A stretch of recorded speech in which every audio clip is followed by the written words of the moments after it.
Voilà, une ivresse de chef de guerre, dit Henri Guénaud à propos d'Emmanuel Macron.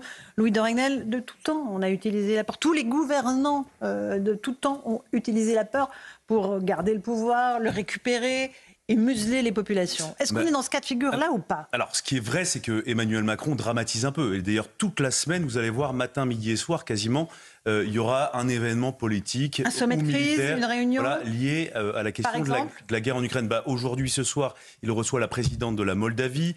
Demain, il y a une réunion avec des frontières avec la Transnistrie. Et puis surtout, Vladimir Poutine a plusieurs fois ciblé nommément la Moldavie. Demain, il y a une réunion au musée de la Marine avec les chefs d'état-major des armées européens. Il y a ensuite le lendemain une réunion autour de Sébastien Lecornu avec les ministres de la Défense et des armées de 5 pays européens. Ensuite, il y a les chefs de groupe parlementaires avec les chefs de services de renseignement. Bref, donc il y a une dramatisation qui est certaine. Ensuite, oui, Emmanuel Macron peut en profiter, peut essayer d'en tirer un bénéfice politiquement. Pourtant, l'Élysée dit dans un communiqué qu'elle ne veut pas faire peur. Non, mais bien sûr, mais par ailleurs, il faut quand même regarder les choses en face. Il y a une réalité qui est que la paix est en train de se faire sans les Européens. Et Vladimir Poutine n'a pas montré une volonté de baisser son budget militaire. Donc il faut se préparer à toutes les éventualités. Vous savez, moi quand on est attaché à la paix, il y a ce vieil adage qui dit « si tu veux la paix, prépare la guerre ». Et en ce sens, si on regarde le fond de l'histoire, Emmanuel Macron, sur une chose, il a plutôt raison, objectivement, c'est de vouloir réarmer la France. On est d'accord. Attendez, j'ai pas terminé. Non, mais vous en remplacer une aussi. Non mais Laurence, ça c'est des sujets. Non mais c'est des sujets importants et complexes. Non, je termine vraiment, j'en ai pour 20 secondes. Je vous en prie, allez-y.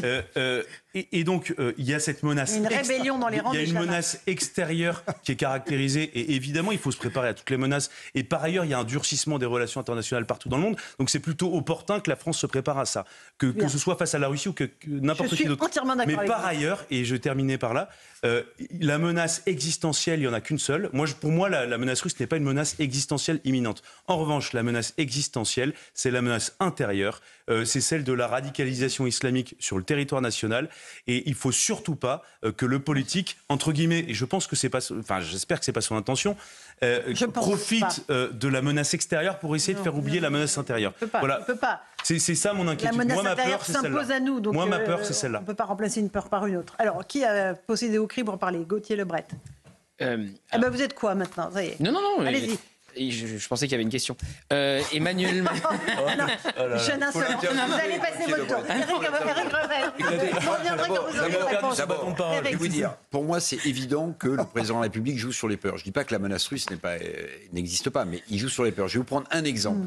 Quand, encore une fois, il faut le redire, quand dans son adresse à la nation, il dit « la patrie a besoin de vous », moi je vois très bien le slogan, la phrase sur une affichette, vous voyez, avant la Première Guerre mondiale, où on est pour la conscription. Vous voyez, « la patrie a besoin de vous ». Si ça, c'est pas foutre les Français sous tension en leur disant on passe en économie de guerre. Attention, vous allez faire peur. On passe en économie de guerre industrielle. Je vais mettre l'outil de production industrielle au service de la défense. Plus la patrie a besoin de vous. Mais attendez, il y a quand même une mise en scène de la. Il y a un champ lexical. Maintenant, ce que j'en ai marre aussi, si vous voulez, moi je le dis. Vous en avez marre ? Non, mais je vais vous dire, je le dis parce que je lis des choses qui m'irrissent les cheveux sur la tête et me mettent en colère. C'est que je vois des gens qui disent oui. Ils sont pro-Poutine parce qu'ils disent que Macron fait peur. Mais il y en a ras-le-bol de dire ça ou de voir ça ou d'entendre ça. Si vous voulez, il y en a ras-le-bol. On peut quand même mettre en cause le fait que le président de la République, pour se refaire une cote d'amour en France, il a brûlé tous ses vaisseaux intérieurs en France depuis la dissolution. Donc il ne peut exister que par l'international. Donc il joue à plein son rôle politique. Mais quand vous dites aux Français, la patrie a besoin de vous, si ça, c'est pas une mise en abîme de la peur qui est en train de saisir tout le monde, pardonnez-moi. Gauthier Lebret, est-ce que vous êtes pro-Poutine ?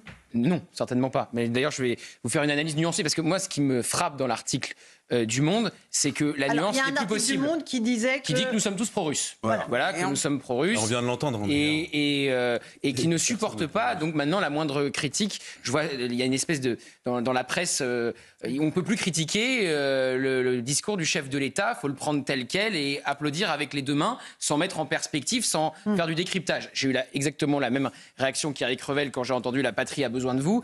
Je suis plus jeune autour de la table. Je me suis dit, est-ce qu'il faut prendre un casque et un fusil ? Son barda. Une fois qu'on a dit ça, une fois qu'on a dit qu'Emmanuel Macron, évidemment, il a souvent fait ça avec le Covid parfois. Nous sommes en guerre 6 ou 7 fois dans l'allocution. Une fois qu'on a dit ça, et je vais vous démontrer que donc nous ne sommes pas pro-Poutine, et on le dit depuis plusieurs émissions ici dans Punchline, les attaques cyber contre des hôpitaux français de la part de Russes, c'est un scandale. Ce que la Russie a fait en Afrique, où ils ont déstabilisé complètement l'armée française avec la milice Wagner, c'est un scandale. Ce que la Russie fait avec l'Azerbaïdjan dans tous les territoires d'outre-mer, où ils essayent de déstabiliser la France en disant que vous devez prendre votre émancipation, vous devez être indépendant de la France, ou vous rattacher aux Comores en ce qui concerne Mayotte, c'est aussi un problème. Évidemment que personne ne peut dire que Vladimir Poutine va s'arrêter au Donbass, comme personne à part la CIA n'a dit qu'il irait envahir l'Ukraine. Je comprends les Polonais qui ont la trouille, je comprends les Moldaves qui ont la trouille. Donc il faut dire tout cela. Il n'empêche, comme le disait Louis, que la menace existentielle en France aujourd'hui, c'est pas encore les Russes. C'est pas les Russes qui tuent aux terrasses des cafés, c'est pas les Russes qui tuent au Bataclan, c'est pas les Russes qui tuent à coups de couteau à Mulhouse. Et il n'empêche aussi que personne ne parlait de paix en Europe avant Trump et son retour dans le bureau ovale. Après, il faut que la paix soit acceptable pour l'Ukraine et qu'il y ait des garanties de sécurité pour les Ukrainiens. On écoute juste les Français, puis je vous passe. Ça me paraît pas pro-russe que je viens de dire. Parler. Je crois pas. Non. Je suis assez tranquille sur le fait que vous ne l'êtes pas et qu'aucun d'entre nous ici ne l'est. Les Français, est-ce que vous êtes inquiets de cette situation internationale? On va voir. C'est important de poser la question à vous, de vous avoir posé la question pour savoir si c'est l'impact de ce discours politique répété depuis des jours et des jours avec ce champ lexical guerrier vous a fait peur ou pas. Écoutez.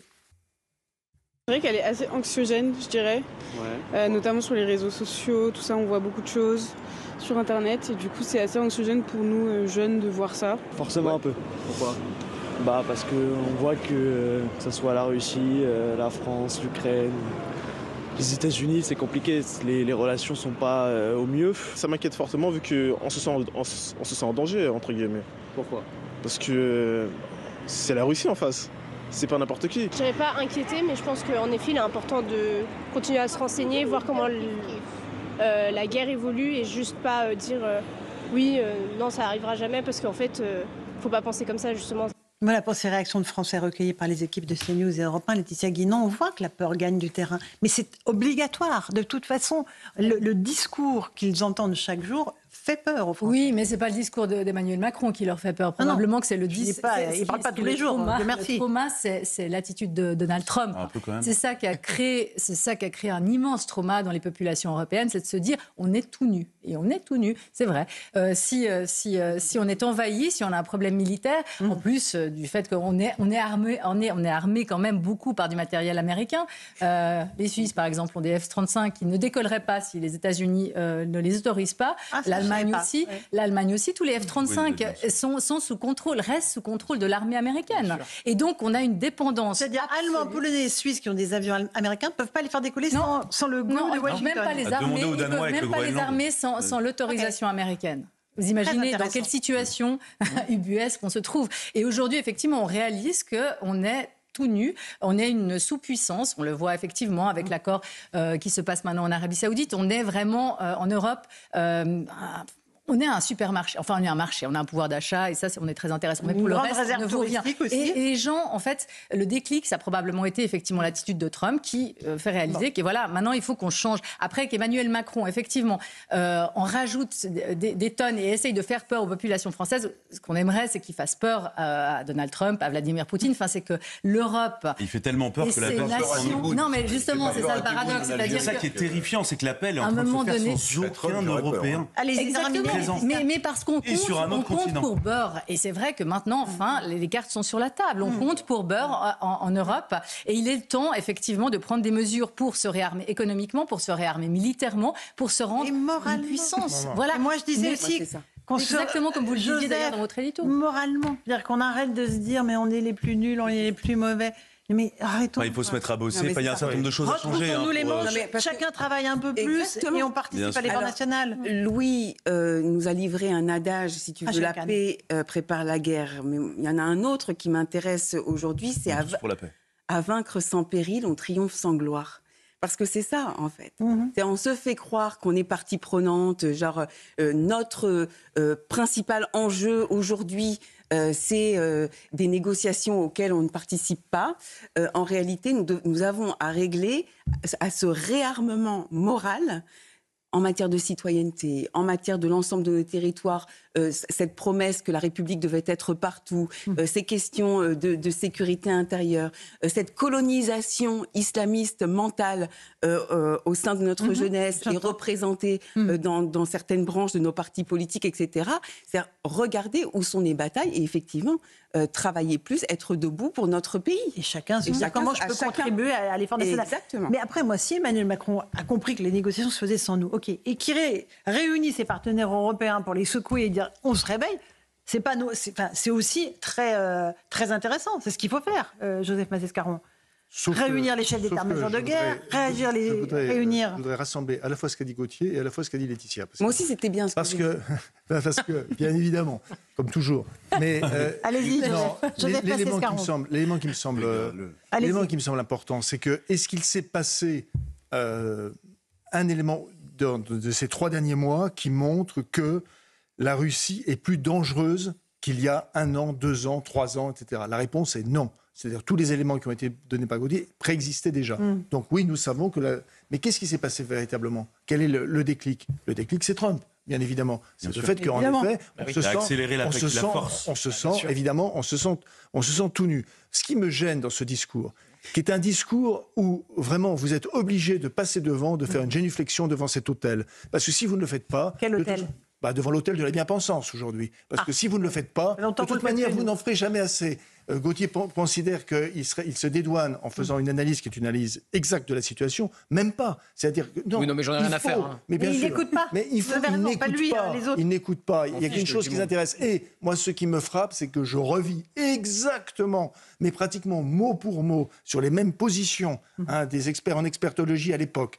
Je revois exactement la même chose que ce qui s'est passé à la dernière présidentielle avec l'Ukraine. Exactement. C'est-à-dire que si vous n'abondiez pas dans le sens du discours donné par Emmanuel Macron, dont on a vu évidemment le résultat, un néant total en matière diplomatique, à ce moment-là, vous étiez quand même un traître à la patrie. C'est exactement ça. C'est exactement Donc ça. on nous rejoue procès. exactement la même farce.